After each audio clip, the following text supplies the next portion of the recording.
ओम अज्ञानतिमिरन्धस्य ज्ञानञ्जनशलाकया चक्षुरुन्मीलितं येन तस्मै श्रीगुरुवे नमः। श्रीचैतन्यमनोभीष्टं स्थापितं येन भूतले स्वयं रूपा कदा मह्यं ददाति स्वपदान्तिकं।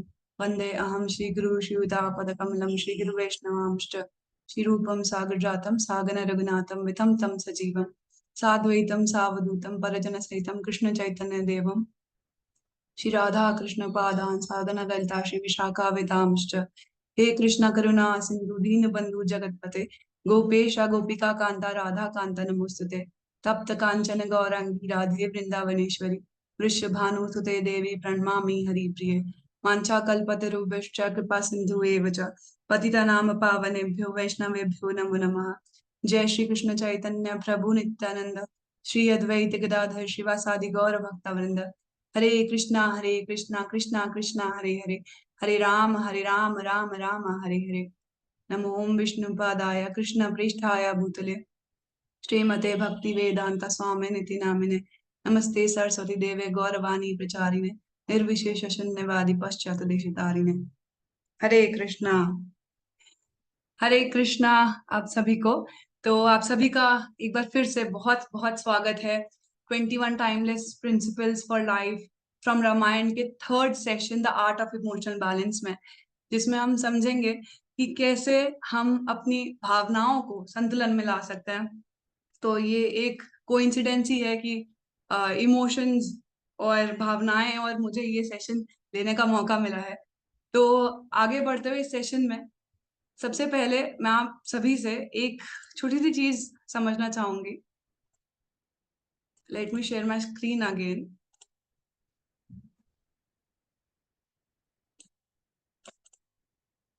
जी, तो इसमें एक छोटी सी बहुत छोटी सी एक्टिविटी है ताकि मैं आपकी फीलिंग्स भी समझ पाऊं कि आज अभी इस वक्त आप कैसा फील कर रहे हैं।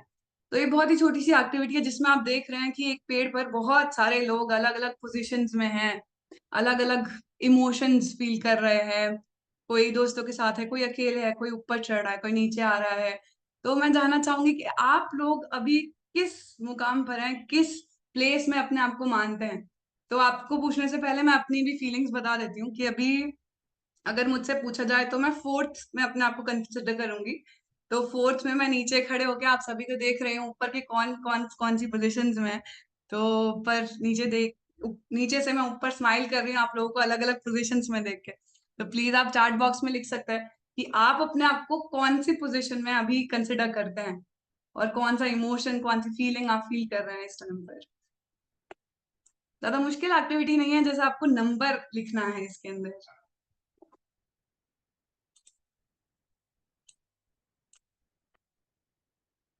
और बाकी तब तक जब तक आप शेयर कर रहे हैं तब तक मैं एक चीज बता देती हूँ कि जब सेशंस होते हैं तो उसका मैक्सिमम बेनिफिट लेने का तरीका यही होता है कि हम सेशंस को इंटरैक्टिव रखें, जिससे दोनों की तरफ से नॉलेज का आदान प्रदान हो, शेयरिंग हो और एक इंटरैक्टिव माहौल बना रहे। साथ ही आप चाहे तो अपने वीडियोस ऑन कर सकते हैं if you are comfortable, if you are in a comfortable situation. क्योंकि जब आप इतना टाइम दे रहे हैं, अपने संडे का 1-1.5 घंटा आप दे रहे हैं, तो क्यों ना उसका पूरा का पूरा इस्तेमाल करके पूरा का पूरा अपने आप को उसमें झोंक के दिया जाए। तो प्रयास कर सकते हैं हम कि अपने वीडियोस ऑन करें और आप नोट्स बना सकते हैं और नोट्स हमारे साथ भी शेयर कर सकते हैं। तो काफी सारे रिप्लाईज आए हैं। अम, रवि रंजन प्रभु जी कह रहे हैं वो 6th में है। रिया माता जी कह रही है वो 14th में है। रिया माता जी। फौरम माता जी कह रही है वो 3rd में है। Because by the mercy of guru and Vaishnava I am trying to practise bhakti. Thank you so much कि आपने रीजन भी बताया है। प्रभा माता जी कह रही हैं वो 2 पर है, तो वो हेल्प कर रही हैं। सुप्रिया माता जी भी 2 पर है। प्रियंका माता जी 6 पर है। 6 कहाँ पर है? ओ 6 पर। गौरव प्रभु जी 10th पर। डॉक्टर अनुश्री 14th पर। 14th पर। रुचि माता जी 5 पर। 5 ओह अच्छा। रुचि माता जी आप लेट कर देख रही हैं क्या सेशन? पूर्वी माता जी 3rd पर है। सिंपल माता जी 6। प्रियल माता जी 2। Thank you so much. इतना लकी प्रभु जी 1 पर है। 1 1 1 कहाँ पे? ओ 1। Thank you so much. आप लोग इतने अच्छा, रुचि माता जी टायर्ड फील कर रहे हैं अभी। कोई बात नहीं माता जी, हम ट्राई करेंगे इसको बहुत एनर्जेटिक सेशन रखें, और ताकि इसके बाद हम और एनर्जी से फिल्ड हो जाएं और बहुत सारी चीजें एक दूसरे से सीख कर जाएं। और भी रिप्लाईज आ रहे हैं। 6 पर है लवी माता जी। थैंक यू सो मच आप सभी का कि आप लोग इतने इंटरैक्टिव तरीके से शुरू में ही बहुत हाई एनर्जी लग रहा है, हाई जोश लग रहा है सभी का। तो इसका एक यही था कि मैं भी जानूं कि आप लोग क्या क्या चीजें फील कर रहे हैं इस टाइम पर। तो आगे बढ़ते हैं इसके आगे। तो इस सेशन में शुरू करने से पहले मैं आपको बताना चाहूंगी कि हम इस सेशन में क्या क्या डिस्कस करने वाले हैं। तो बहुत सारी चीजें हैं, बहुत सारी नई चीजें भी सीखेंगे हम, कुछ पुरानी चीजें सीखेंगे ताकि हम उसको री इन्फोर्स कर पाए, वही नॉलेज को जो हमने पहले सीखी है। तो पहले हम कॉजेज समझेंगे। आर्ट ऑफ इमोशनल बैलेंस को समझने के लिए इट्स वेरी इंपॉर्टेंट कि हम अपना फाउंडेशन जो है वो और ज्यादा क्लीन करें, और ज्यादा स्ट्रॉन्ग करें, और वो होगा ये जानकर कि हम समझें कि इमोशंस का कॉज क्या है और इमोशंस का हम पर इफेक्ट क्या होता है। तभी हम बैलेंस कर पाएंगे और उसको नियंत्रण में रख पाएंगे। तो हम इस सेशन में समझने वाले हैं कि क्या ट्रिगर करता है हमारे इमोशंस को। फिर हम समझेंगे कि कैसे हमारे इमोशंस हमें इफेक्ट करते हैं, कैसे नेगेटिव इमोशन हमें इफेक्ट करते हैं, कैसे हमें पॉजिटिव इमोशन इफेक्ट करते हैं। तो भगवान की कृपा से थोड़ा बहुत मुझे साइकोलॉजी का ज्ञान है, थोड़ा बहुत ही कहूंगी, थोड़ा बहुत स्पिरिचुअलिटी का ज्ञान है, और थोड़ा बहुत साइंस का ज्ञान है। तो ये भी एक लगता है इंट्रोडक्शन सुन के कि कैसा है कॉम्बिनेशन, कि बीटेक करके फिर बीएड करके फिर साइकोलॉजी करके, ये बड़ा विचित्र कॉम्बिनेशन है। मतलब ऐसे है कि बिल्कुल नॉर्थ और साउथ, ईस्ट और वेस्ट वाला कॉम्बिनेशन लगता है। बट मुझे भी ऐसा ही लगा था, भगवान के अलग ही प्लान्स थे। बट अब जब मैं पीछे मुड़ के देखती हूँ तो मुझे लगता है कि ये चीजें मुझे हेल्प करती हैं और स्पिरिचुअलिटी को समझने में, क्योंकि साइंस से मैं थोड़ा साइंस वाला एस्पेक्ट को समझ पाती हूँ, और साइकोलॉजी से मैं साइकोलॉजी समझ पाती हूँ। और मेरा यही प्रयास रहता है कि साइंस और साइकोलॉजी को मैं स्पिरिचुअलिटी से कंबाइन करके खुद देख पाऊं, और औरों की भी जितनी मदद हो सके उस नजरिए से देखने की, उस तरीके से उन्हें दिखा पाऊं और उनसे भी सीख पाऊं। तो benefits, why it helps to understand emotion, क्या फायदा है हमारे इमोशन को समझने का, क्या फायदा है सेशन का, अपना संडे का इतना फ्री वाला दिन, आराम इंजॉय वाला दिन, 6 वाला दिन जो था आपका, लेटना 6 था आई थिंक, लेटने वाला दिन, आराम से रेस्ट करने वाला दिन, क्यों आप इसके अंदर में आप 2 और 3 और 6 और 7 वाले जो ह्यूमन बींग है वो बन रहे हैं। तो इससे अच्छा 5 वाला करते, संडे वाला दिन आराम करते। तो आगे हम समझेंगे कि हम इसके बाद हम समझेंगे कि हम कैसे अपने इमोशंस को वाइजली बैलेंस करें, और एक टॉप मोस्ट तरीका जो कि हमें हेल्प करेगा मास्टरिंग आर इमोशंस में। तो इसके अंदर ऑफ कोर्स रामायण ही बेसिस रहेगी, साथ साथ में कुछ साइकोलॉजिकल थ्योरीज भी रहेंगी, कुछ साइंटिफिक थ्योरी, साइकोलॉजिकल थ्योरी रहेंगी। और मैंने पूरा प्रयास करा है कि इस सेशन को मैं साइंटिफिक बेसिस पे बता पाऊं, और जो भी सेशन में बताऊं वो रिसर्च बैक्ड हो। मतलब अगर मैं बताऊंगी कि बायोलॉजिकल कुछ रीजन है हमारे इमोशंस का या साइकोलॉजिकल रीजन है, तो मैंने उसका सर्च करके ही यहाँ पर पीपीटी में डाला है, ताकि मैं कुछ भी चीज गलत ना बताऊं और कुछ मिस डायरेक्ट ना करूं।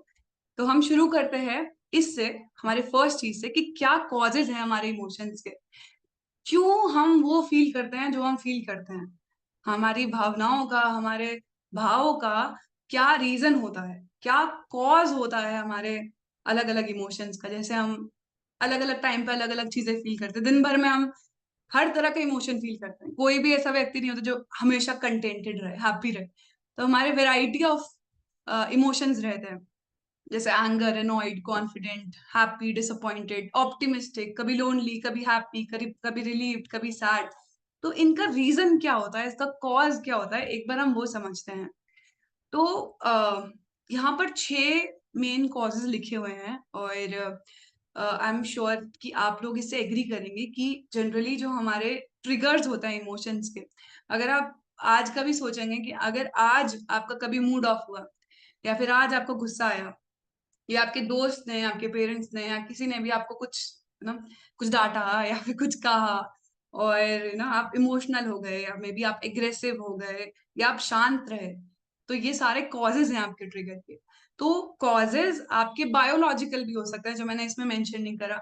हो सकता है कि फिजिकली कुछ डिस्कम्फर्ट हो, बट कई ज्यादातर जो होता है वो आपका इमोशनल या साइकोलॉजिकल डिस्कम्फर्ट की वजह से आपके इमोशंस का कॉज होता है। तो जैसे कि प्रेज या क्रिटिसिज्म सबसे बड़ा मैं कहूंगी कॉज होता है ये, जो कि होता है ईगो का हर्ट होना। सबसे बड़ा मैं कहूंगी दुश्मन जो कि होता है हमारे रिश्तों का, वो होता है ईगो हर्ट होना। ईगो, जो कि मैं बोलूंगी फॉल्स ईगो। ईगो से ego is fine, but false ego is different. और जब ये हर्ट होती है तो सबसे ज्यादा दुख होता है। मतलब इतना तो हमारे फोन घूमने पर या फिर कोई चीज घूमने पर भी नहीं होगा जितना हमारा ईगो हर्ट होने पर हमें दर्द होता है, जितना हमें दुख होता है। और एक ये क्रिटिसिज्म जो है, ये हमारा एक बहुत बड़ा मेन कॉज है हमारे इमोशंस का, हमारे ट्रिगर है बहुत बड़ा। ऐसी एक्सेप्टेंस रिजेक्शन, आप जॉब के लिए अप्लाई करें, आप एग्जाम के लिए तैयार करें, आपकी एक्सेप्टेंस होती है तो आपको खुशी होती है, अगर रिजेक्शन होती है तो दुख होता है। सक्सेस, फेलियर, ट्रस्ट, बिट्रेयल, बहुत बहुत बहुत स्ट्रॉन्ग हमारा इमोशनल ट्रिगर होता है ये ट्रस्ट और बिट्रेयल, जो कि हमारे चाइल्डहुड से आता है। तो एक थ्योरी और आती है इसके ऊपर साइकोलॉजिकल, जिसके अंदर में बताया जाता है कि हमारे बचपन से ही, अगर हमारे बचपन की चाइल्डहुड जो है वो बहुत अच्छी रही है, तो हम ट्रस्ट बिल्ड करते हुए जाते हैं, और वो ट्रस्ट हम सब में बिल्ड कर पाते हैं, हमारे रिलेशनशिप्स में बिल्ड कर पाते हैं। बट अगर उसमें कुछ प्रॉब्लम रही है, उतनी अच्छी नहीं रह पाया, तो बिट्रेयल, एक रिलेशनशिप्स में हमेशा हमें एक फियर रहता है ऑफ बिट्रेयल। उसके बाद connection, loneliness. Now this connection, ये कनेक्शन जो हो सकता है, ये आपके सेल्फ से भी हो सकता है, ये ऑफ कोर्स आपके अपने फैमिली से भी हो सकता है, फ्रेंड से भी हो सकता है, और अल्टीमेटली गॉड से तो हो ही सकता है। तो यही कॉज हम बाद में लेटर ऑन विद सेशंस जब आपके धीरे धीरे होंगे, तब हम और समझेंगे कि कैसे ये जो कनेक्शन है, ये गॉड से कैसे ये हमें ट्रिगर करता है। सपोर्ट और निग्लेक्ट, ये भी एक बहुत बड़ा कॉज है। और एक माता जी ने लिखा है, मैं अपने फैमिली मेंबर्स को भी भक्त बना पाऊं। ओके, तो ये अलग अलग तरह के हमारे इमोशंस के कॉजेज होते हैं, जो कि हमें समझने बहुत जरूरी है कि हमें क्या चीज ट्रिगर कर रही है, हमारे इमोशंस किस वजह से आ रहे हैं। तो अगर हम आगे देखें तो आपको कॉजेज तो समझ में आ गए होंगे। अब मैं आपसे जानना चाहती हूँ कि ये जो आप इमेज देख रहे हैं, तो ये एक्चुअली आर्मी के टेस्ट होते हैं जिसको हम टैट बोलते हैं, टैट, थेमेटिक एप्टीट्यूड टेस्ट। तो उसके अंदर में जनरली ऐसी ब्लर सी, कुछ अननोन सी, विचित्र सी चित्र दिखाए जाते हैं आपको, जिसमें पूछा जाता है कि आपकी क्या ऑब्जर्वेशन है इस पे। कोई जजमेंट नहीं होता है, कुछ ऐसा नहीं होता कि कुछ गलत है कुछ सही है, कितने मार्क्स हैं, कुछ जस्ट ऑब्जर्वेशन क्या है, आपको ये देख के क्या फीलिंग आई। तो आप लोग बता सकते हैं कि आप लोगों को ये पिक्चर देख के सबसे पहले, may be in just few words और वन सेंटेंस, ज्यादा नहीं कह रही हूँ, थोड़ा बहुत बता सकते हैं कि आपको ये पिक्चर देख के कैसी फीलिंग आई, क्या इमोशंस आए, या फिर आपको क्या लग रहा है हो क्या रहा है इसके अंदर में, इस पिक्चर में। आप चाहे तो अनम्यूट करके बोल सकते हैं, या फिर आप चाहे तो चैट में लिख सकते हैं।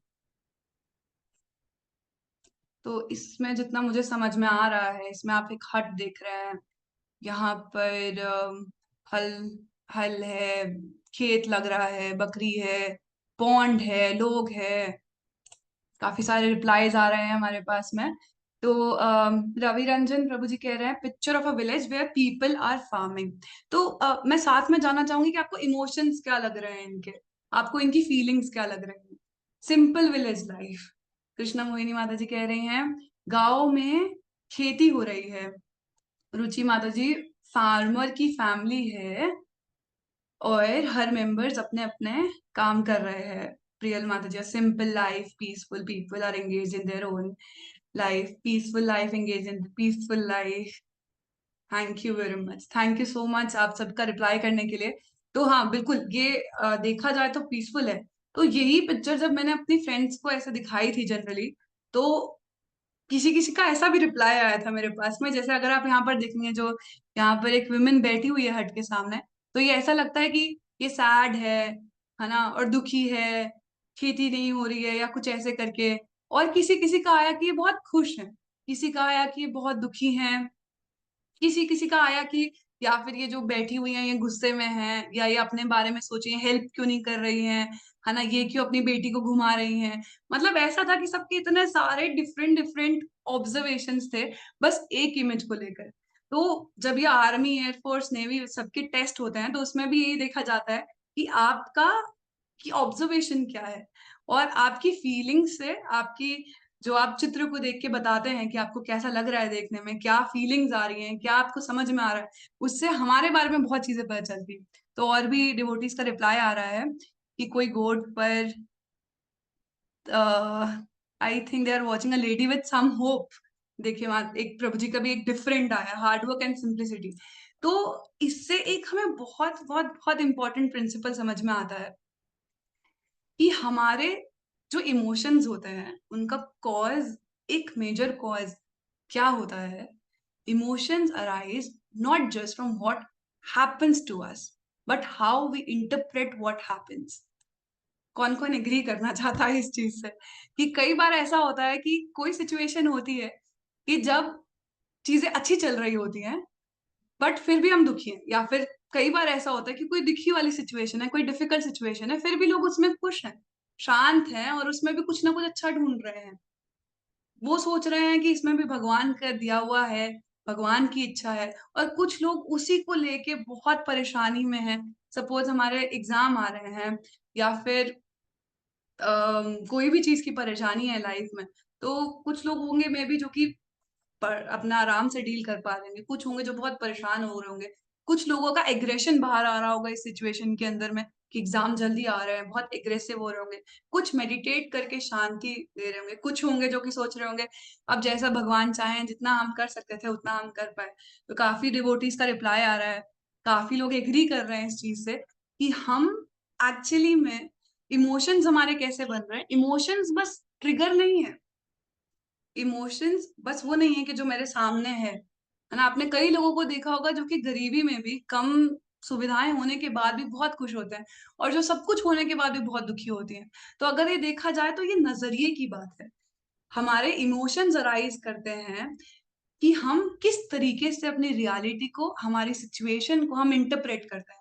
जैसे ये बहुत अच्छी मुझे इमेज लगती है, और ये मैंने पता नहीं कितने सालों पहले देखी थी, बट ये जब भी मैं इमेज देखती हूँ मुझे बहुत ही इंपॉर्टेंट कॉन्सेप्ट बार बार स्ट्राइक करता है कि ये पर्सपेक्टिव जो है हमारा, ये कितना इंपॉर्टेंट रोल करता है हमारे इमोशंस को बनाने के लिए, कितना बड़ा कॉज है ये हमारे इमोशंस को डेवलप करने का।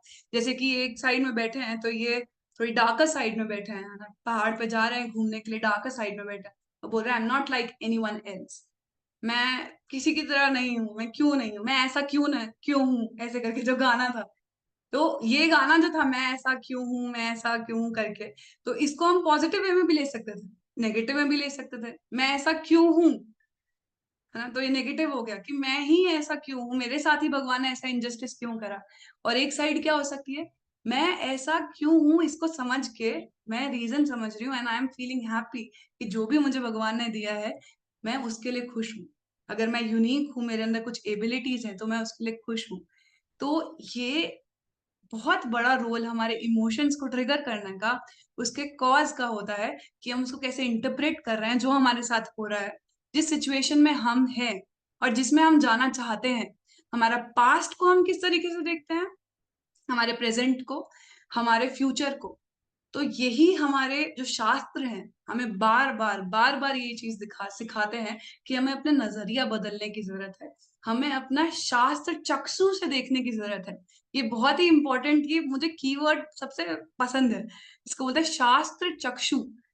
चक्षु, नयन, चश्मा, है ना? तो कई बार क्या होता है कि हम कैसे धुंधले चश्मे से देखते हैं और फिर हमें समाज पूरा सब कुछ धुंधला धुंधला दिखता है। अगर हम लाल चश्मे से देखेंगे हमें लाल लाल दिखेगा। अगर हम शास्त्र के चक्षु से देखेंगे, है ना, शास्त्रों के चश्मे से देखेंगे, गीता के, रामायण के चश्मे से देखेंगे, तो हमें समाज एकदम डिफरेंट और अनोखा, और बोला जाए तो बहुत ही सुंदर दिखाई देगा। और हमें हिम्मत मिलेगी, हमें समझ आएगी कि जो हमारे इमोशंस राइज कर रहे हैं वो क्यों कर रहे हैं। कई बार हमें कॉज ही नहीं समझ में आता, तो हमें ये सिचुएशन को एनालाइज करके क्लियर हो सकता है कि क्या कॉजेज है हमारे इमोशन के। तो अब हमारा आता है कि हमारे इमोशंस हमें इफेक्ट कैसे करते हैं। हमारे इमोशंस हमारे बॉडी को, हमारे माइंड को अलग अलग तरीके से किस तरीके से इफेक्ट करता है। तो आपने देखा होगा कि कई बारी जब हम गुस्से में होते हैं तो ऑफ कोर्स ये तो होता ही है कि हम उल्टा बोलेंगे किसी को। दो तरीके, अब अलग अलग पर्सनालिटी टाइप्स भी होता है। कुछ होंगे जो कि सप्रेस करेंगे, अपने अंदर रखेंगे, अंदर ही अंदर मतलब गुस्सा करते रहेंगे, फ्रस्ट्रेशन निकालेंगे। कुछ होंगे जो वर्बली बोल के सारा निकाल देंगे, कुछ होंगे जो फिजिकल पे आएंगे। तो अलग अलग पर्सनालिटी के हिसाब से अलग अलग तरीके से होगा। बट ये जरूर होगा कि उनके अंदर बायोलॉजिकल चेंजेस भी आएंगे। जैसे कि उनके, आपने देखा होगा गुस्सा आता है तो फिर क्या होता है, मुंह लाल हो जाता है ना। और हम दुखी होते हैं तो मुंह मुंह कैसा हो जाता है, अब मुंह जनरली हो जाता है आपका थोड़ा नीला सा या पीला सा, ऐसे घबराए हुए हैं, शौक में है। तो हमारी बॉडी के अंदर भी बहुत सारे चेंजेस आते हैं। तो हमारे इमोशंस जो हैं हमें बहुत सारे तरीके से इफेक्ट करते हैं। बस हमें ही नहीं, हमारे आसपास के सब लोगों को इफेक्ट करते हैं। हर लिविंग थिंग को हमारे आसपास में हमारे इमोशंस इफेक्ट करते हैं, है ना। कैसे हम रहते हैं, हम लोगों का मूड बना भी सकते हैं, लोगों का मूड बिगाड़ भी सकते हैं, बस अपनी बातों से, अपने इमोशन से। इतने पावरफुल होते हैं हमारे इमोशंस। ये रिपल इफेक्ट क्रिएट करते हैं। एक रिपल इफेक्ट का बहुत अच्छा कॉन्सेप्ट आता है। जैसा मैं फील कर रही हूँ, आपने कभी कभार फील करा होगा ये चीज का, कि अगर मैं बहुत खुश हूँ, है ना, जैसे एक रूम में गई मैं और बहुत खुशी खुशी जा रही हूँ, बहुत हंसते खेलते जा रही हूँ और मैं वैसे बात करती हूँ, तो सामने वाले के मुंह पर भी एकदम से स्माइल आ जाती है। अगर मैं उनको बोलूँ हरे कृष्णा, तो आप देखेंगे हरे कृष्णा बोलते ही उनकी फेस पर स्माइल आ जाती है। तो हमारे इमोशंस कंटेजियस होते हैं। और वही अगर मैं दुखी मूड से जाऊं, सैड से जाऊं या टेंशन से जाऊं, सामने वाले भी परेशान होके बोलते हैं क्या हो गया है, क्या चीज हो गई है। तो इमोशंस हमें बहुत बहुत बहुत सारे तरीकों से इफेक्ट करते हैं। इसीलिए बहुत जरूरी है कि हम समझें कि ये एक्चुअली में हमें कैसे इफेक्ट कर रहे हैं। तो ये एक कॉन्सेप्ट आता है कि बॉडीली मैप ऑफ इमोशंस। तो ये 700 लोगों पर रिसर्च करी गई थी, जिसमें उनके बॉडी को स्कैन किया गया था, उनको अलग अलग इमोशंस उन्होंने फील करे और उनकी बॉडी को स्कैन करके देखा गया कि उनके इमोशंस जो हैं वो जनरली किस पार्ट में उनको इफेक्ट कर रहे हैं। जैसे कि एंगर है तो अपर बॉडी को इफेक्ट कर रहा है। तो ये आयुर्वेदा भी हमारा बताता है, योगा भी बताता है, तो इसके ऊपर भी मैंने काफी रिसर्च करी। तो आपने सुना होगा योगा का कॉन्सेप्ट, चक्रा का कॉन्सेप्ट सुना होगा आपने, कफ, पित्त, वात, ये सब दोषा का कॉन्सेप्ट सुना होगा। ये सारी चीजें जो हैं ये हमें ये बताती हैं कैसे हमारे इमोशंस और हमारी फिजिकल बॉडी रिलेटेड होती है। कैसे हमारे इमोशंस हमारी फिजिकल बॉडी को इम्पैक्ट कर रहे होते हैं। तो कई बार ये ऐसा होता है कि हमारे पेन हो रहा होता है अलग अलग जगह से, हमें पता नहीं होता है कि किस वजह से हो रहा है। तो वो हो सकता है, देर इज अ चांस कि आपके कुछ ऐसे इमोशंस हैं जो कि बहुत सालों से सप्रेस्ड हैं, या कुछ ऐसे इमोशंस है, सपोज एंगर है, गिल्ट है, जो कि आपकी बॉडी में बहुत टाइम से सप्रेस है, that is causing those physical symptoms. तो ये मैं आफ्टर रिसर्चिंग ही बता रही हूँ कि ऐसा होता है। और ये हमारे आयुर्वेदा, हमारे योगा, हर एक चीज के थ्रू प्रूव किया गया है। तो ये और भी चीजें बताई गई हैं इमोशंस इन बॉडीज पे, मैं ज्यादा नहीं बताना चाहूंगी, अभी मैं मेन बात पर आऊंगी। बट मैं आपको जिस्ट देना चाहती थी कि इमोशन इतने ज्यादा जरूरी है। जो हम इमोशंस की ताकत को भूल जाते हैं, इतने ज्यादा जरूरी है इमोशंस, कि हमारे इमोशंस कैसे कैसे हमें इफेक्ट करते हैं। आपने देखा होगा जब हम सैड होते हैं तो क्या होता है कि चोक हो जाता है गला, है ना। हम बोलना चाह रहे हैं, हम एक्सप्रेस करना चाह रहे हैं, बट चोक हो जाता है, हैवीनेस लगती है बॉडी में, फटीग लगता है, फेस ड्रॉप हो जाता है, लंप इन द थ्रोट सबसे बड़ी ये सैडनेस का होता है। सरप्राइज में भी ऐसा होता है, एंगर में हमारा हॉट फ्लश्ड फेस होता है, बॉडी टेंशन हो जाती है, फियर में फ्लाइट और फाइट फ्लाइट सेंसेशन होती है, जॉय में वार्म थिन चेस्ट फील होता है, इंक्रीज्ड एनर्जी, खुशी फील होती है। तो इमोशंस आपकी एनर्जी को भी इम्पैक्ट कर रहे हैं। आप देखिए, इमोशंस आपके हर एक एरिया को इम्पैक्ट कर रहे हैं।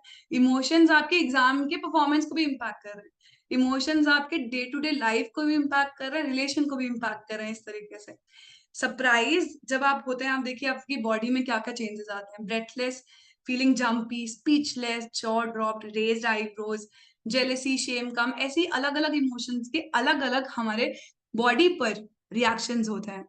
तो अब मेन मुद्दे पर आने से पहले, आर्ट समझने से पहले, एक लास्ट की जो हम समझते हैं वो ये है कि अगर हमने ये आर्ट नहीं समझी, जो कि मैं खुद भी एक प्रोसेस में हूँ समझने के, मेरे भी इस सेशन के थ्रू जब मैंने रिवाइज करा तो मुझे भी खुद बहुत चीजें सीखने को मिली। अगर हम ये आर्ट को नहीं समझते हैं तो क्या होता है, और हम समझते हैं तो क्या होता है वो चीज हम समझते हैं। तो effects of poor management of emotions क्या होता है, ये अलग अलग रिस्पॉन्सेज लिखे हुए हैं इसमें, कि जब हम अच्छे से अपने इमोशंस को मैनेज ना कर पाए तो क्या क्या प्रॉब्लम्स आती है हमारी लाइफ में। जैसे एंगर आउटबर्स्ट हुआ, कई लोग बहुत वर्कोहॉलिक होके अपने इमोशंस को सप्रेस करते हैं। जैसे कई लोग आजकल तो फोन यूज करके पूरे टाइम स्क्रॉल करके अपने इमोशंस को सप्रेस करना चाहते हैं, कमरे में बंद होके बस अपने आप में। लोनलीनेस इसके अंदर में एक लिखा हुआ है, लोनलीनेस, अकेले रहकर अपने आप को इमोशन से बचना चाहता है। इमोबिलिटी, देन उन लोगों से, ये फ्रेंड रिस्पॉन्स भी देखिएगा, ये भी एक बहुत एक डिफरेंट और एक अलग सा कॉन्सेप्ट है कि हम इमोशंस को कैसे मैनेज कर रहे हैं। जो लोग अपने इमोशंस को मैनेज नहीं कर पाते हैं, वो लोग फ्रेंड रिस्पॉन्स कैसे करते हैं कि वो ट्रॉमा बॉन्डिंग, मतलब उन लोगों से बॉन्ड बनाने की कोशिश करेंगे जो उनके जैसे है ना, जो जो खुद भी मैनेज नहीं कर पा रहे हैं, जो उनके ये ईगो को बूस्ट करेंगे कि जो तुम फील कर रहे हो वो ठीक है। मतलब अगर हम अवेयर नहीं है इस चीज को लेके कि इमोशंस हम कैसे ठीक करना है चीजों को, तो हम उन लोगों से बॉन्ड करना चाहेंगे जो बोलेंगे ठीक है यार तू स्ट्रेस में है, स्ट्रेस तो होता ही है, मुझे भी स्ट्रेस है। या फिर वो और ज्यादा आपको नीचे लेकर जाए, और आप क्योंकि कंफर्टेबल फील करते हैं, क्योंकि कोई ज्ञान देगा तो आपको लगेगा यार ये तो बहुत ऊपर वाले हैं, हमसे कुछ बनेगा नहीं, है ना। तो ये एक फ्रेंड रिस्पॉन्स होता है। तो अलग अलग तरीके से होता है इसके अंदर, सेल्फ क्रिटिक बन जाते हैं, हम अपनी बुराइयां करते हैं। और सबसे बड़ी दिक्कत यही है, अगर हम मैनेज ना कर पाए हमारे इमोशंस को, तो सबसे बड़ी दिक्कत होती है कि हम अपने सबसे बड़े दुश्मन बन जाते हैं। और इसको फॉर्च्यून बोले मिस फॉर्च्यून बोले कि हमें अपने साथ 24 घंटे सातों दिन रहना होता है। एक पल भी हम ऐसा नहीं कर सकते हैं कि हम अपने से दूर जा पाए। नींद में भी हम अपने पास ही हैं, अपने साथ ही हैं, मेन कैरेक्टर हम ही होते हैं नींद में भी। तो 24 घंटे सातों दिन हम अपने साथ में हैं। और अगर हम अपने माइंड को, अपने इमोशन को मैनेज नहीं कर पाए, तो हम अपने ही दुश्मन बन जाते हैं। और इमोशन को मैनेज कर पाए तो हम अपने ही सबसे अच्छे दोस्त बन जाते हैं, सबसे अच्छे फ्रेंड बन जाते हैं, बेस्ट फ्रेंड बन जाते हैं अपने, अगर हम इमोशंस का इम्पैक्ट को समझ पाए और इसकी आर्ट को समझ पाए। तो पॉजिटिव इमोशंस का क्या इम्पैक्ट होता है, मुझे इसमें स्टार्ट्स भी डाली थी, तो जब मैं इसके बारे में सर्च कर रही थी मुझे इसके बारे में बहुत स्टार्ट्स भी मिली। तो इमोशनल इंटेलिजेंस करके कॉन्सेप्ट होता है, जैसे कि आपका आईक्यू होता है, इंटेलिजेंस कोशेंट होता है, और ऐसे ही ईक्यू होता है, इंटेलिजेंस कोशेंट होता है, इमोशनल इंटेलिजेंस होता है। तो उसके ऊपर बहुत रिसर्च करी गई है, क्योंकि ये डैनियल गोलमैन ने कॉन्सेप्ट दिया था, और ये बहुत बहुत वायरल हुआ ये कॉन्सेप्ट। और ये समझ में आया कि बस आईक्यू होना, बस टॉप करना, बस एग्जाम क्लियर करना, बस करियर में आगे बहुत अच्छा करना ही सब कुछ नहीं होता है। जब तक आपकी ईक्यू अच्छी नहीं है, जब तक आप इमोशंस को, इमोशनल इंटेलिजेंस अच्छी नहीं है, तब तक गड़बड़ है। तब तक सक्सेस चल रहा है तब तक तो मे बी ठीक है, तब भी ईगो आने के चांसेस है। बट जब फेलियर आता है तो फिर बहुत गड़बड़ हो जाएगा, बहुत इम्बैलेंस हो जाएगा लाइफ में।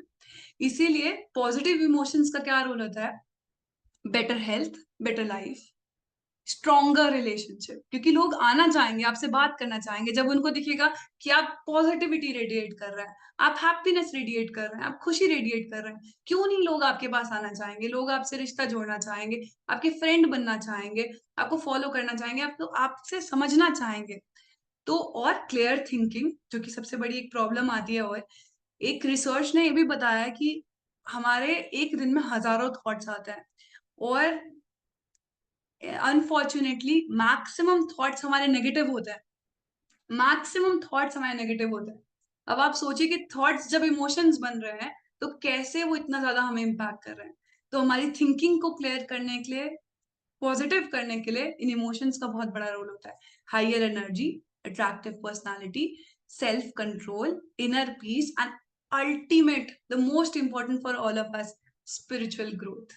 इमोशंस यहाँ आप देखिए कि अगर हम जब सैड मूड में होते हैं तो शास्त्र कोई रामायण आके हमारे सामने रख ले, या फिर सेशन भी होगा, क्या पता कुछ लोगों ने सेशन इसलिए अटेंड नहीं करा कि उनका मूड अच्छा नहीं था आज, या उनकी डांट पड़ी थी, ऐसा भी हो सकता है। तो किसी किसी ने अटेंड किया क्योंकि उनको इमोशंस यहाँ से अच्छे मिले, जो प्रभु जी ने पिछले सेशंस लिए, प्रभु जी ने इतना अच्छा इम्पैक्ट क्रिएट किया, इतने अच्छे इमोशंस ट्रांसफर करे उन्होंने, कि हमारा मन किया कि हम आगे के इमोशंस की वजह से ही आगे भी अटेंड करते रहे और स्पिरिचुअल ग्रोथ को कंटिन्यू करते रहे। तो as human beings we are emotional beings, we are social beings, we are run by emotions. So it's very important to understand this. के बाद हम देखते हैं मेन चीज हमारी। That's why we need to know the art of emotional balance. अब हम समझेंगे कि क्या आर्ट है, क्या तरीका है इमोशनल बैलेंस का, एक बहुत ही डिफरेंट सी चीज से, जो कि है ट्रैफिक लाइट ऑफ इमोशंस। इसमें हम रामायण के बहुत सारे कॉन्सेप्ट्स, बहुत सारी स्टोरीज इंटीग्रेट करके समझने वाले हैं। बट कोई बताना चाहेगा कि उनको ट्रैफिक लाइट देखकर क्या समझ में आता है? मतलब पहला इमोशंस क्या आता है ट्रैफिक लाइट देख के? सपोज आप बिजी हैं, आपको कहीं जाना है और आप ट्रैफिक लाइट देखते हैं, आप रेड लाइट देखते हैं, बहुत अर्जेंटली है, कहीं काम पे जाना है, इंपॉर्टेंट जाना है, और आगे आगे रेड लाइट। तो क्या इमोशंस होते हैं हमारे उस टाइम पे, क्या हम फील कर रहे होते हैं? मेरे साथ होता है कई बारी जब मुझे स्कूल जाना होता है फॉर टीचिंग। तो आश्रम है हमारे भूगोल में, यहाँ पर पास में। वहां पे 2 मिनट की, अगर अगर गलती से आप थोड़ा सा लेट आ गए, कुछ सेकंड लेट आ गए, आपकी 2 मिनट की लाइट होती है, 2 मिनट वेट करना पड़ता है। तो बहुत दिक्कत हो जाती है जब 2 मिनट वेट करके आराम से, बस कुछ सेकंड से ही हम रह जाते हैं। तो और वहां पे ट्रैफिक पुलिस हमेशा खड़ी रहती है। इसको ही अभी आना था फील होता है। Sometime taking pause is important, yes जी। बाकी लोग भी शेयर कर सकते हैं उनको कैसा फील होता है। किसी किसी को तो हो सकता है लाल लाइट की तरह लाल जैसा फील हो, उससे जैसा मुंह भी लाल हो जाता होगा। आपने देखा होगा ज्यादातर सबके इमोशंस जो है ट्रैफिक लाइट को देख के निकलते हैं। गुस्सा, फ्रस्ट्रेशन, जो भी सारा होता है सब ट्रैफिक लाइट पे निकाल देते हैं। और ट्रैफिक लाइट की क्या गलती है वैसे अगर देखा जाए तो? उसका टाइम फिक्स है, इतने टाइम के बाद वो चलेगी, इतने टाइम के बाद बंद होगी, इतने टाइम के बाद पॉज करेगी। बट हमारा सारा गुस्सा जो होता है वो ट्रैफिक लाइट के ऊपर में निकल जाता है। हर बाकी कुछ लिख रहे हैं, लगता है कि बस यही होना बाकी था। बिल्कुल ऐसा ही लगता, बिल्कुल बिल्कुल आई ऑल्सो एग्री। मेरे साथ भी ऐसे होता है कि लगता है कि बस यही बचा था होने के लिए, और अभी ही होना था। और ऐसा लगता है पूरी दुनिया ही अगेंस्ट है। कई बार ऐसा भी लगता है कि क्या ये यही इच्छा है प्रभु की? हाँ, वैसे ऐसा नहीं है, बट ऐसा कई बार लगता है लोगों का। मैंने डिस्कशन पूछ के उनसे समझा ये चीज, कि लगता है कि यही होना था, कि सब दुनिया मेरे अगेंस्ट है, आज ही सब कुछ गलत होना था जब मुझे इंपॉर्टेंट काम के लिए जाना है। तो ये कॉन्सेप्ट जो है, जब भी आप ट्रैफिक लाइट देखेंगे आप परेशान होंगे, तो ये कॉन्सेप्ट आपको बहुत काम आने वाला है, जो कि मुझे बहुत काम आता है कॉन्सेप्ट ट्रैफिक लाइट को देख के स्कूल जाते हुए। तो ये कॉन्सेप्ट बहुत सिंपल है। जो हमने बचपन में सीखा है कि ट्रैफिक लाइट का मतलब क्या होता है, जैसे कि लाल मतलब होता है स्टॉप, येलो मतलब होता है थिंक, और ग्रीन मतलब होता है एक्ट। यही होता है पॉज, येलो को हम पॉज भी ले लेते हैं। यही ट्रैफिक लाइट का हमने मतलब समझा है। इससे हम कैसे रिलेट करके अपनी लाइफ में लगा सकते हैं? सबसे पहला जो कॉन्सेप्ट आता है हमारे रेड लाइट का, वो होता है स्टॉप। सबसे पहली चीज होती है कि जब हमारे अंदर बहुत सारे अलग अलग तरह के इमोशंस आ रहे हैं, तो उसे हमें स्टॉप करने की जरूरत है। इसका एक बहुत ही सुंदर एग्जाम्पल रामायण में आता है। रामायण एक्चुअली इतनी रिच स्क्रिप्चर है हमारा, कि हर एक पन्ना, हर एक कैरेक्टर का इतना इम्पोर्टेंट रोल है। इतनी सारी चीजें हैं सिखाने के लिए, कि अगर हम उसको पढ़ेंगे, उसको समझेंगे, तो हमें हर एक चीज का सोल्यूशन मिलना शुरू हो जाए। तो जैसे कि एक बहुत ही सुंदर और बहुत ही सीखने वाला जो स्टोरी आती है रामायण में, वो है केकई जी की और मंथरा की। आपने भी सुनी होगी ये स्टोरी, जिसके अंदर में केकई जी जो होती हैं, वो हमेशा से राम जी को बहुत प्रेम करती हैं, अपने बेटी की तरह बचपन से पालती हैं उनको, बहुत ही लगाव होता है उनसे, बहुत अटैचमेंट होती है। बट धीरे धीरे एंट्री होती है एक विलन की। धीरे धीरे धीरे धीरे वो होती है हमारी मंथरा। मंथरा क्या करती हैं, धीरे धीरे उनके इमोशन से खेलने लगती हैं, उन्हें इमोशनल ब्लैकमेल करने लगती हैं, उन्हें भड़काने लगती हैं राम जी के खिलाफ, और उनका अटैचमेंट टुवर्ड्स भरत जी बहुत बढ़ाने लगती हैं। तो धीरे धीरे शुरू में केकई जी बहुत रेजिस्टेंट होती हैं, वो अपने इंटेलिजेंस का यूज कर रही होती हैं, रैशनल ब्रेन का यूज कर रही होती हैं, माइंड का यूज कर रही होती है, और समझ रही होती है नहीं, ये गलत है, ये गलत है, जो बोल रही हैं ऐसा नहीं है। वो मंत्रा को समझाती हैं कि नहीं ऐसा नहीं है, राम जी मेरे लिए बहुत प्रिय हैं, मेरे लिए भरत जैसे ही मेरे बेटे हैं, वो राजा बने या भरत बने एक ही बात है।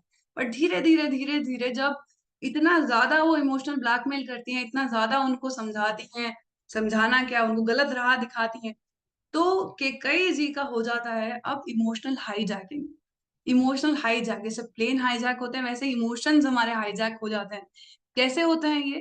कि जब हमारा माइंड और इंटेलिजेंस, जब हमारी बुद्धि जो होती है वो इमोशन से ढक जाती है और हम अपनी बुद्धि का इस्तेमाल नहीं कर पाते। होता है ना, कई बारी चीजों में जंग लग जाता है। जंग लग जाता है मतलब ऊपर जो आयरन होता है वो रस्ट हो जाता है, जिसकी वजह से वो मूव नहीं कर पाती है मशीन।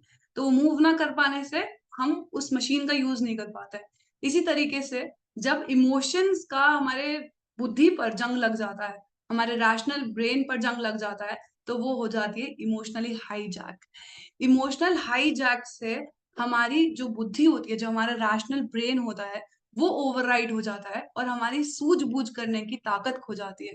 तो इसमें जब मंथरा जी उनको इतना भड़काती हैं, तो कैकेयी जी जो कि इतना प्रेम करती हैं अपने पुत्र से, राम जी से, जो अपना इतना प्रेम करती हैं अपने हस्बैंड से, दशरथ जी से, वो एकदम अगेंस्ट हो जाती हैं अपने बेटे के भी और अपने हस्बैंड के भी। इसमें एक बहुत ही इंपॉर्टेंट कॉन्सेप्ट एसोसिएशन का भी आता है। एसोसिएशन भी हमें बहुत ज्यादा हेल्प करती है कि क्या हम अपने इमोशनल हाईजैकिंग को स्टॉप कर पाएंगे या नहीं कर पाएंगे। मंत्रा की एसोसिएशन की वजह से ही केकई जी जो है वो इतनी ज्यादा एक्सट्रीम तक भड़की थी, इतनी ज्यादा भड़की कि जिन दशरथ जी के लिए वो अपनी जान गंवाने के लिए तैयार थी। अगर आपको स्टोरी याद हो तो जो केकई जी को एक बार जब युद्ध हो रहा था, तो केकई जी ने दशरथ जी को बचाया था। बीच में उनकी जब उनके चोट लगने वाली थी दशरथ जी के, तो केकई जी बीच में आ गई थी और अपनी जान गंवाने के लिए रेडी थी कि उनकी जान जाए बस दशरथ जी बच जाए। तो वो जान बचाने के चक्कर में जब वो दोनों बच गए थे, उसके बाद दशरथ जी ने उनको कहा था कि तुमने मेरी जान बचाई है, इसलिए तुम कभी भी मुझसे वरदान ले सकती हो। कुछ भी तुम चाहो, कोई भी बून चाहो तुम मुझसे ले सकती हो। और उसी बून को लेने के लिए उन्होंने ये राम जी के वनवास वाली बून लिया था, यही वरदान उन्होंने लिया था। तो आप सोचिए कि एसोसिएशन का इतना ज्यादा फर्क पड़ता है कि जिस व्यक्ति के लिए वो अपनी जान गंवाने के लिए रेडी थी, हर एक चीज देने को रेडी थी, उसके ही अगेंस्ट जाके उनको ये तक फर्क नहीं पड़ा कि उनके हस्बैंड के ऊपर क्या इम्पैक्ट पड़ेगा, उनके बेटे पर क्या इम्पैक्ट पड़ेगा। इवन जब राम जी से राम जी के दूरी में, सेपरेशन में, उनके हस्बैंड इतने ज्यादा परेशान हो रहे थे, उनकी तबीयत खराब हो रही थी, तब भी उन्होंने बिल्कुल चिंता नहीं करी, उनका ध्यान नहीं दिया। तो ये ही होता है हमारी एसोसिएशन, गलत संगति का असर। इसीलिए कहा जाता है कि हमें साधु संग करना चाहिए। हमें ये सेशंस जो प्रभु जी ने हमें ये सेशंस का मौका दिया है, जो शिला प्रभुपाद ने ये पूरा अरेंजमेंट करा है इस्कॉन का, यही मेन प्रिंसिपल रहा है कि हमें एसोसिएशन मिले एक दूसरे की, ताकि हम इमोशनल हाईजैकिंग से बच सके। तो हमारे इमोशनल सबसे पहली चीज आती है, हमें लाल बत्ती देख के, या फिर जब भी हमारे इमोशंस हमें ओवर पार करने लगे, तो हम सबसे पहले दिमाग में वो लाल बत्ती को आइडेंटिफाई करें और देखें कि मेरे इमोशनल जो है, इमोशंस हैं, वो हाईजैक हो रहे हैं और मुझे हाईजैक नहीं होने देना है। क्योंकि अगर मैंने किया इमोशंस को हाईजैक, तो भगवत गीता भी हमें यही बताती है कि जैसे एंगर आता है, जब हमें एंगर जो होता है वो किसमें कन्वर्ट होता है भगवत गीता के हिसाब से, लैक ऑफ जजमेंट में। और वो बढ़ के क्या बनता है कि हमारी बिविल्डरमेंट ऑफ मेमोरी हो जाती है और उससे हमारा लॉस ऑफ इंटेलिजेंट हो जाता है।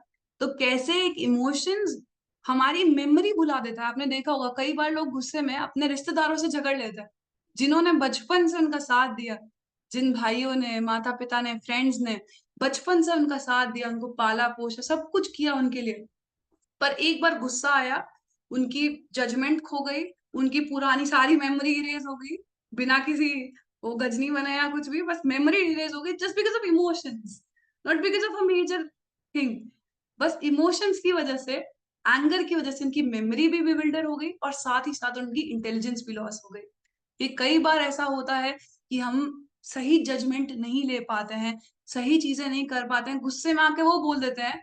हर बार आप देखेंगे जिस व्यक्ति को गुस्सा आता है वो ये बोलेंगे कि मुझे तो पता ही नहीं चला मैंने गुस्से में क्या बोल दिया, मुझे पता ही नहीं चला मैंने ये बोल दिया, आई एम सॉरी। उसके बाद में भी सॉरी बोले, वो भी ना बोले, बट बाद में भी रियलाइज होता है कईयों को, और बाद में रियलाइज भी नहीं होता है कि उन्होंने क्या क्या बोल दिया गुस्से में। क्यों? क्योंकि उनकी मेमोरी लॉस हो गई, उस ड्यूरेशन में उनका इंटेलिजेंस लॉस हो गया, उनका जजमेंट का लैक ऑफ जजमेंट हो गया। This is the power of emotions.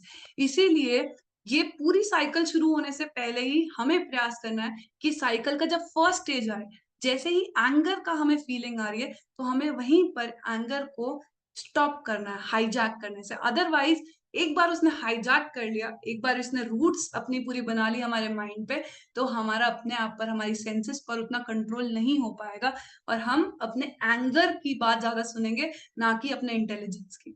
So it's very important कि हम इमोशनल हाईजैकिंग को स्टॉप करें। तो ये था हमारा रेड वाला। उसके बाद हम समझते हैं हमारा येलो वाला पार्ट। तो येलो लाइट से हम क्या समझते हैं? थिंक, जो कि होता है पॉज। असली में रेड लाइट में भी थिंक वाला होता है पॉज। तो थिंक में हम क्या कर सकते हैं कि हम जैसे ही हमारे मन में कोई इमोशन आए, सबसे पहली चीज होती है कि हम थोड़ा पॉज लेके ये समझे कि मेरे मन में कौन सा इमोशन आ रहा है। क्या मैं इरिटेटेड हूँ? मैं एंग्री हूं तो मैं क्यों एंग्री हूँ? मतलब is it because of some irritation? कई बार मुझे कुछ फिजिकल डिस्कम्फर्ट हो रहा है, इस वजह से मैं इरिटेटेड हूँ मे बी। और या फिर देर इज समथिंग जो कि मैं सोच रही हूँ और मैं किसी और पे उस चीज का गुस्सा निकाल रही हूँ, जिसको हम डिस्प्लेसमेंट भी बोलते हैं, किसी और का गुस्सा किसी और पे निकालना। या मैं सप्रेस कर रही हूँ अपनी इमोशंस को। क्या रीजन है, क्या वो इमोशंस है जो कि मैं फील कर रही हूँ? अगर वो मैं समझ लेती तो हमारा एक बहुत ही इंपॉर्टेंट स्टेप इसमें फुलफिल हो जाता है। इमोशनल हाईजैकिंग रोकी और ये समझा कि कौन सा इमोशन मैं उसको फील कर रही हूँ। इसको हम साक्षी भाव भी बोलते हैं। इसमें सखी भाव लिख दिया है मैंने। साक्षी भाव, सखी भाव आप समझ लीजिए, सखी तो हमें एसोसिएशन में चाहिए। तो साक्षी भाव, separating ourselves from our emotions. ये समझना कि मैं ये इमोशंस नहीं हूँ, मैं अलग हूँ, मेरा माइंड अलग है। तो ये चीज जब हम समझते हैं, जब हम साक्षी भाव में रहते हैं, जैसे हम थर्ड पर्सन में रहते हैं ना, एक बारी को जैसे बोलते हैं ना कि अपने माइंड में कैमरा फिट करके रखा हुआ है और उसकी रिकॉर्डिंग हम देख रहे हैं कि हमारे माइंड में क्या चल रहा है, क्या मैं फील कर रही हूँ, क्यों हो रहा है ये सब। तो ये थर्ड पर्सन बन के जब मैं देखूंगी, तब मैं उसको लेबल कर पाऊंगी। अगर मैं अपने आप को आइडेंटिफाई कर लूंगी ये मैं ही कर रही हूँ, मेरे से ही नहीं इमोशन हैंडल हो रहे हैं, तो it will become very difficult कि हम काबू में कर पाए अपने इमोशन को। तो इट्स इंपॉर्टेंट कि हम अपने आप को हमारे इमोशन से सेपरेट करें और तब अपने आप को देखें। तो इसके अंदर एक बहुत ही सुंदर एग्जाम्पल आता है रामायण से, जिसमें आपको याद होगा कि जो गोल्डन डियर था, जब सीता जी जब राम जी गोल्डन डियर को हंट करने के लिए जाते हैं, तो जो गोल्डन डियर बन के मरीच जी होते हैं, तो वो आवाजें निकालते हैं अलग अलग अलग, राम जी की आवाज में निकालते हैं, ताकि लक्ष्मण जी और सीता जी को लगे कि राम जी ही घायल हुए हैं, बल्कि राम जी के साथ कुछ नहीं हुआ था। बट वो गोल्डन डियर जो होते हैं, जो कि असली में राक्षस होता है, तो वो आवाजें निकालने लगता है कि मुझे बचाओ, मुझे बताओ, बचाओ। सीता जी को आवाज लगाते हैं, लक्ष्मण जी को आवाज लगाते हैं, बहुत ही इंटेंसिटी से लगाते हैं, बिल्कुल सेम राम जी जैसी आवाजें आवाज निकाल के बोलते हैं। इस सिचुएशन में लक्ष्मण जी को पता होता है कि ये कोई बहरूपिया है, ये राम जी नहीं है। बट सीता जी को चिंता हो जाती है कि नहीं, ये राम जी हैं और राम जी राम जी को हेल्प की जरूरत है, तो लक्ष्मण जी को जाना चाहिए। इस सिचुएशन में जब लक्ष्मण जी मना करते हैं कि आप, मुझे आपकी सेफ्टी के लिए रखा गया है, मैं आपको छोड़ के कहीं नहीं जा सकता, और ये राम जी नहीं है, सबसे पहली मेरी ड्यूटी है आपकी प्रोटेक्शन, आपको छोड़ के मैं कहीं नहीं जा सकता। इस सिचुएशन में सीता जी जो है वो इतनी परेशान होती हैं राम जी को लेके कि वो लक्ष्मण जी को बहुत उल्टा सीधा कह देती हैं, उनको उनके कैरेक्टर पे कह देती हैं, उन्हें कहते हैं कि आपकी इंटेंशन अच्छी नहीं है, आप क्यों नहीं जा रहे हैं, आपको जाना चाहिए। बहुत क्रोधित होकर लक्ष्मण जी को बहुत डांटती हैं। इस सिचुएशन में एक पल को लक्ष्मण जी को लगता है, बहुत दुख होता है कि जिनके लिए मैं पूरा वनवास, अपना सारा घर बार सब छोड़ कर आया, सब कुछ उनका, सोया नहीं, लक्ष्मण जी सोए नहीं थे पूरे इस एग्जाइल के ड्यूरेशन में, वो मुझे ऐसा समझ रही है, मेरी इंटेंशन को गलत समझ रही है, मैं तो उनकी प्रोटेक्शन में हूँ। बट उसी टाइम इंस्टेंटली उन्होंने क्या किया, अपने इमोशन को समझा कि ये मैं गलत सोच रहा हूँ, ये मेरी सीता मैया है, इनका ऑर्डर है, मुझे मानना चाहिए। तो उन्होंने उसी टाइम सोचा, टाइम लिया, अपने इमोशन को नेम किया कि मेरे मन में क्या विचार आ रहे हैं, मैं नहीं दुखी हो सकता, ये मेरी मैया है, जिनके लिए ही मैं यहाँ पर आया हूँ, जिनकी सेवा के लिए मैं यहाँ पर आया हूँ, मैं उनके बारे में कुछ गलत नहीं सोच सकता। अगर उन्होंने कहा है तो ये मेरा धर्म है उनकी बात को मानना। फिर उन्होंने क्या किया, उन्हें पॉज़ किया और उन्होंने अपने इमोशंस के पीछे की स्टोरी को चेंज किया, उसको रीफ्रेम किया। तो इससे हमें एक बहुत ही इम्पोर्टेंट लेसन समझ में आता है कि जब भी हमारे मन में कोई इमोशंस आते हैं, कोई एंगर आता है, लस्ट आता है, ग्रीड आती है, जेलसी आती है, सबसे पहले हमने उसको लेबल किया और उसके बाद उसके पीछे की स्टोरी को चेंज किया। हमेशा आप देखेंगे, हमेशा हम अपने आप को कोई ना कोई स्टोरी सुना रहे होते हैं। हमारे गुस्से की कोई स्टोरी होती है, किसने मुझे ऐसा बोला। बट जब मैं उसको रिफ्रेम करूँगी अपनी स्टोरी को कि उसने मुझे ऐसा बोला और रिफ्रेम करके मैं ये बोलूँगी कि उसने मुझे ऐसा क्यों बोला? क्या वो खुद परेशान है? क्या मैंने कुछ गलत किया? अगर मैं उस स्टोरी को, जो मेरे इमोशंस वाली स्टोरी है, instantly I will feel peaceful. Instantly I can change my emotions, और ये पॉजिटिव नेगेटिव दोनों के लिए।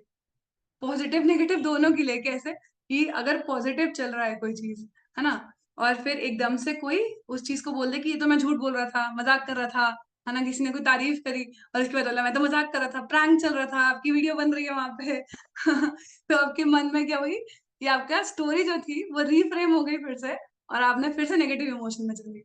और यही चीज उल्टी करने वाली भी है, मतलब ऑपोजिट भी आप कर सकते हैं। कैसे? नेगेटिव सिचुएशन चल रही है बट आपने इसमें कुछ पॉजिटिव ढूंढ लिया, कि सपोज बहुत परेशानी चल रही है लाइफ में, कुछ सेटल नहीं हो रहा है। आपने क्या करा, ये स्टोरी को थोड़ा सा चेंज किया, ट्विस्ट करा और बोला कि हाँ, इतनी प्रॉब्लम चल रही है बट मेरे पास छत है, मेरे पास खाना है, रहने के लिए छत है, मेरा परिवार है, मेरे दोस्त हैं, सब चीज़ें हैं। तो मैंने वो स्टोरी को रीफ्रेम किया और बाकी मैं मेहनत करूँगा या करूँगी और मैं उसको अचीव कर लूँगा जो मैं चाहता हूँ। भगवान की कृपा से भगवान ने जितना भी दिया है, उतना मेरे लिए सफिशिएंट है, और बाकी मैं प्रयास करूँगा, जो मैं चाहता हूँ भगवान की कृपा से वो मुझे मिल जाए। तो ये एक बहुत ही अच्छा टूल होता है जिससे हम रीफ्रेम करके, जिसको हम कॉग्निटिव रीफ्रेमिंग भी बोलते हैं, रीअप्रेजल, कॉग्निटिव रीअप्रेजल भी बोलते हैं, कि हम अपनी जो स्टोरी बोल रहे हैं मन में, उसको पहले समझें और उसको चेंज करें। लास्ट जो आता है हमारे रेड लाइट के अंदर में, रेड रेड येलो और लास्ट एक्ट।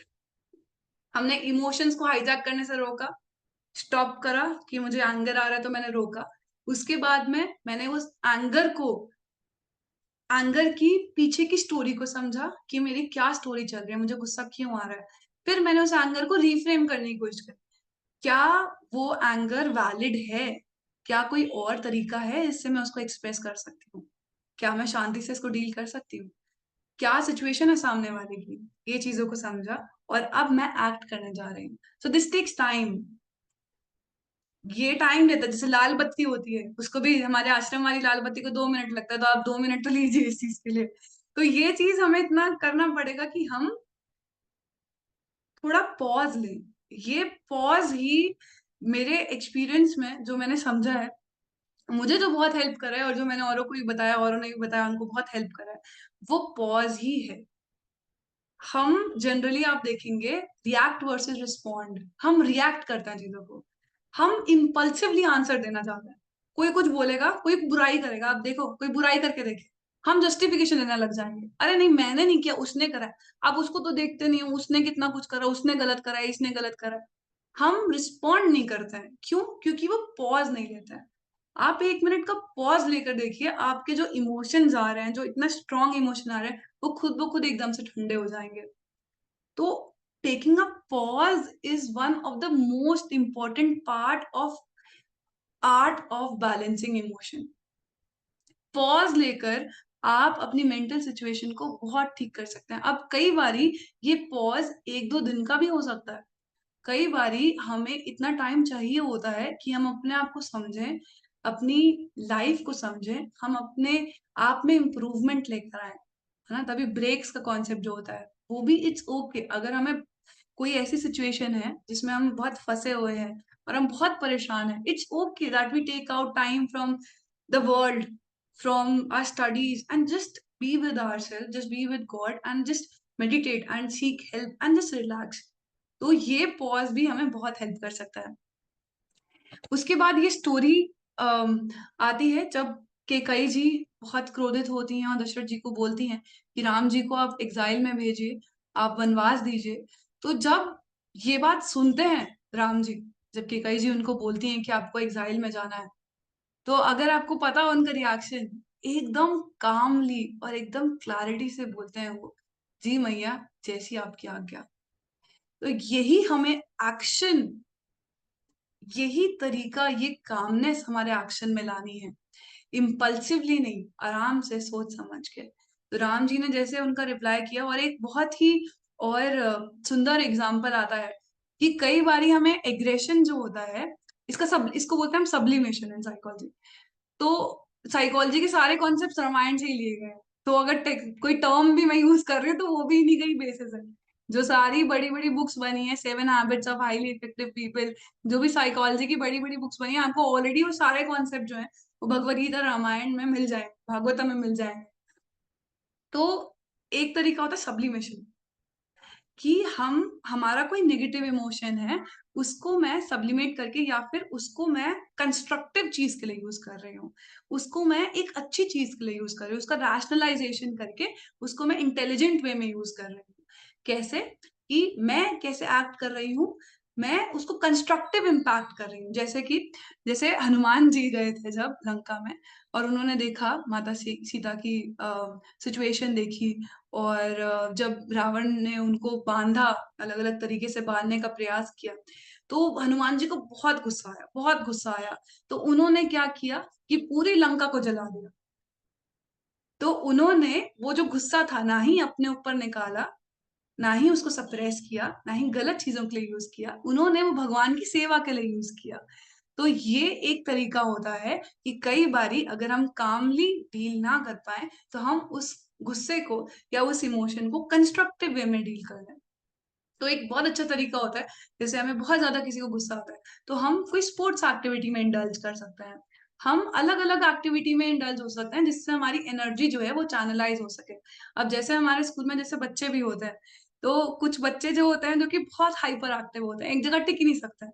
उनको हम कितना ही बोले बैठ जाओ बैठ जाओ, बट उनकी भी क्या गलती है, वो they can't resist themselves, they have lot of energy, तो वो एनर्जी हमें चैनलाइज करनी पड़ती है कहीं पर, है ना। तो हमने किसी एक क्लास का तो ऐसे ही कर लिया कि हम स्टार्टिंग में आते ही आप लोग पहले गेम्स पीरियड कर दो, इनका गेम्स पीरियड जाके थोड़ा सा ये लोग रिलैक्स होंगे, थोड़े से लोग ये शांत होंगे, थोड़ा सा एनर्जी इनकी यूजअप हो जाएगी, तो थोड़े शांत हो जाएंगे। तो कई बारी हमें एक्ट अपनी एनर्जी को सही तरीके से चैनलाइज करने के लिए भी करना पड़ता है। तो ये हमारे 3 बहुत ही मेन और बहुत ही इम्पोर्टेंट बेसिक प्रिंसिपल्स थे, जो कि हमने रामायण के थ्रू समझे, जो कि थे स्टॉप, थिंक एंड एक्ट। तो भगवत गीता में इसका एक बहुत ही सुंदर श्लोका आता है, जो कि पूरा सार हमें बताता है, ये सारी थ्योरी का, ये सारे कॉन्सेप्ट का, जिसमें भगवान कृष्ण कहते हैं भगवत गीता 2.14 में, O son of Kunti, the non permanent appearance of happiness and distress and their disappearance in due course are like the appearance and disappearance of winter and summer seasons. They arise from sense perception. तो बताया जाता है कि जैसे अभी आप देखेंगे बारिश हो गई, है ना, कभी धूप हो गई, कभी बहुत ज्यादा सर्दी हो गई, तो ये हमारे दुख और सुख की तरह है। जैसे हम समर और विंटर सीजन को, रेनी सीजन को कंट्रोल नहीं कर सकते, हमारे बस की बात ही नहीं है।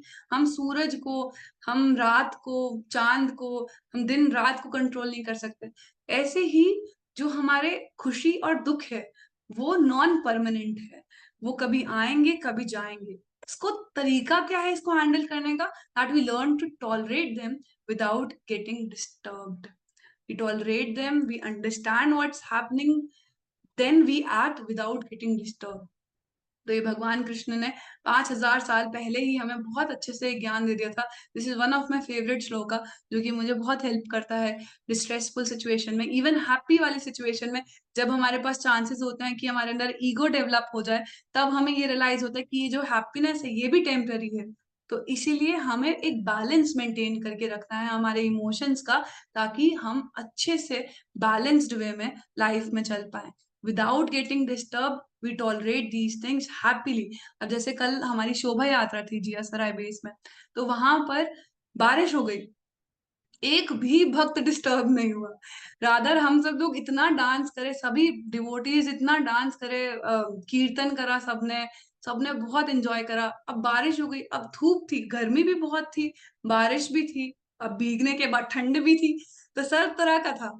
तो वो एक लाइव एग्जाम्पल था मेरे लिए, बहुत कुछ सीखने के लिए था वहां पे, कि जो प्रभु जी गा रहे थे, कीर्तन कर रहे थे, वो इतना एग्जेम्पलरी एग्जाम्पल था मेरे लिए, इतना आउटस्टैंडिंग एग्जाम्पल था, कि इतने ऐसी सिचुएशन के बाद भी just continuing, not disturb, they just tolerating, कि हो रही है बारिश, होने दो। हमारे तो जगन्नाथ जी आए हैं, हमारे जगन्नाथ जी का रथ चल रहा है, हमें उनके लिए गाना है, हमें उनके लिए डांस करना है, हमें उनके लिए भोगा लगाना है, प्रसाद हमें बनाना है, उनके लिए सेवा करनी है।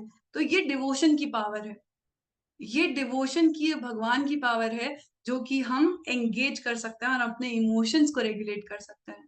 वरना जो हम डे टू डे लाइफ में देखते हैं कि हम थोड़ी सी बारिश होगी हम डिस्टर्ब हो जाएंगे, थोड़ा सा धूप होगी हम डिस्टर्ब हो जाएंगे, बट ये डिवोशन की ही पावर है, ये भगवान की ही पावर है, उन्हीं का चमत्कार है, उन्हीं की कृपा है, कि डिवोटीज के पास इतनी बैलेंस करने की क्षमता आ जाती है कि वो ऐसी सिचुएशन में डिस्टर्ब नहीं होता है।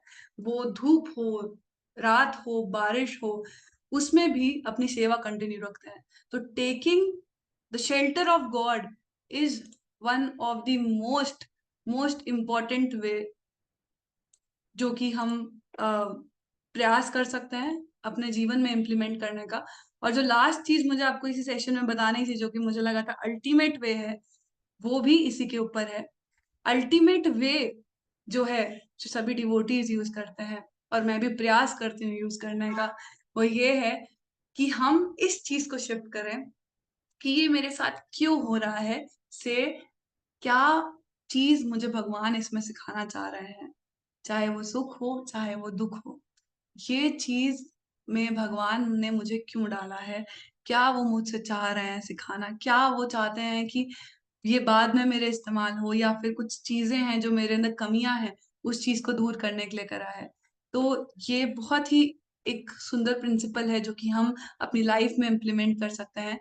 जब हमें कुछ ना समझ में आए, हमारे पास में कोई होप ना दिख रहा हो, इमोशंस पे रेगुलेट करने का तरीका ना समझ में आ रहा हो, हम ये कर सकते हैं कि हम ये समझें, 1 मिनट का पॉज लेके, कि भगवान आप मुझसे क्या सिखाना चाहते हैं, आप मुझे क्या दिखाना चाहते हैं।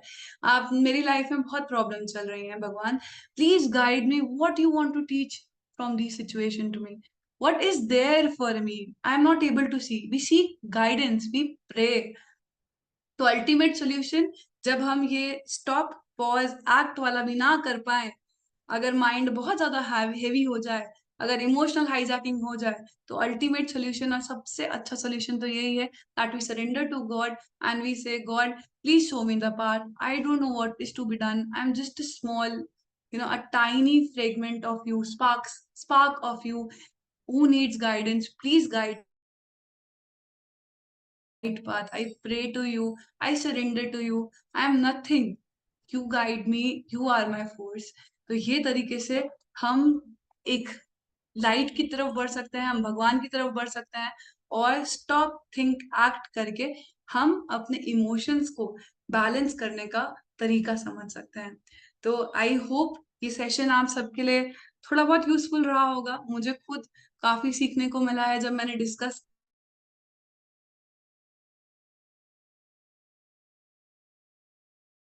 सीखती हूँ। तो थैंक यू वेरी मच मुझे मौका देने के लिए, कि मैं आप सबके साथ में ये चीजें शेयर कर पाई जो मैंने सुनी है। मैं वो एक पैरट की तरह बोल पाई, मैं बोलूंगी जैसे पैरट बस वो चीजें बोलता है जब वो सुनता है, तो मैं वही चीज को बोल पाई। Thank you very much.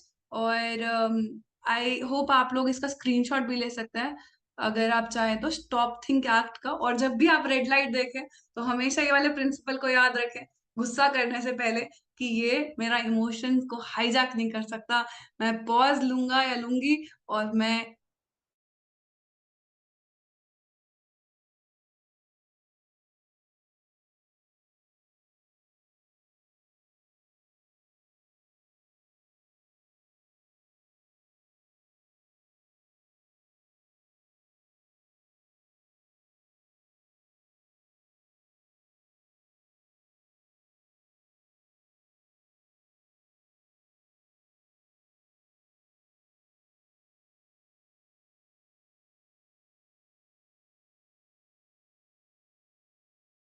Prabhupada.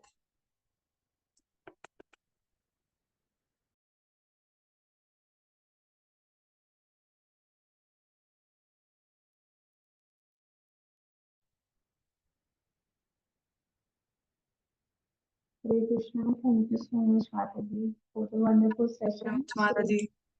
मैं कैमरा से ज्वाइन कर पाऊंगी। सो मैं कुछ पॉइंट्स है जो मैंने नोट डाउन किया है, मैं उनको आप सबसे शेयर करना चाहूंगी। एंड मुझे आशा है कि आप सब ने भी पॉइंट्स नोट्स भी होंगे जो आपको अच्छे लगे होंगे। And please share the feedback. So जो आपने ट्रैफिक लाइट से जो आपने कंपेयर करके जो हमारा बताया है कि रेड लाइट हमारा करता है मंथला जी से, एंड येलो लक्ष्मण जी ने जैसे उस टाइम पे पोज दिया जब सीता माता जी उनके करेक्टर के ऊपर सवाल उठा रहे थे, बट उन्होंने उस टाइम पे भी पोज दिया। ये मतलब मुझे बहुत ज्यादा अच्छा लगा। And third one is green. Green जो सिंबलाइज करता है वो श्री राम जी के लिए, जिसमें हमें एक्ट करना चाहिए विद काम एंड पेशेंस। तो जो मोस्ट इम्पोर्टेंट पॉइंट था वो था पोज, जो हम लेना अक्सर भूल जाते हैं जब भी कोई ऐसा सिचुएशन ऐसी कंडीशन आ जाती है हमारी लाइफ में जहाँ पे हमें पोज लेने की जरूरत होती है, बट हम डायरेक्टली इनडायरेक्टली कुछ ऐसा बोल जाते हैं, कुछ ऐसा कर देते हैं जो हमें नहीं करना चाहिए था। सो उस टाइम पे ये सेशन हमें याद रखना है। एंड मैं चाहती हूँ कि आप सब भी इस चीज को प्रैक्टिस करें और पोज लीजिए and think about the situation कि क्यों हो रहा है। And the last one is जो मुझे और भी ज्यादा अच्छा लगा, शास्त्र चक्षु से हमें सिचुएशंस को, हमारे जो भी प्रॉब्लम्स आ रही हैं उन सब चीजों को देखना चाहिए। So thank you so much माता जी, we are really grateful to you. So हम सब अपने माइक अनम्यूट करके माता जी का एक बार हरे कृष्णा मंत्र के साथ थैंक यू बोल सकते हैं। आप सब अपने माइक अनम्यूट कर सकते हैं।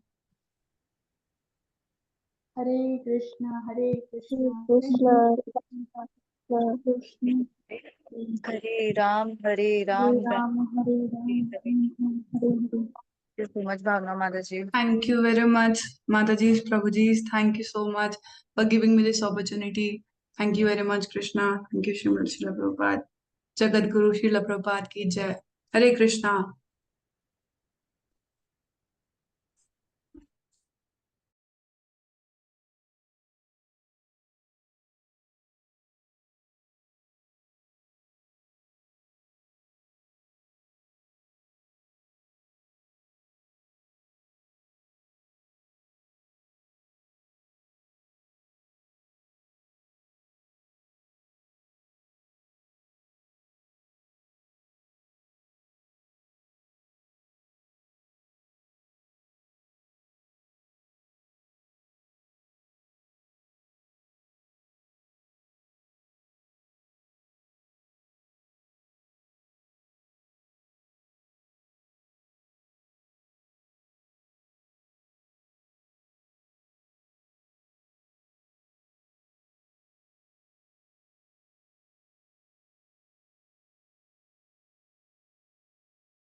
भावना माता जी, ये रिकॉर्डिंग ऑन है, हम ऑफ कर सकते हैं?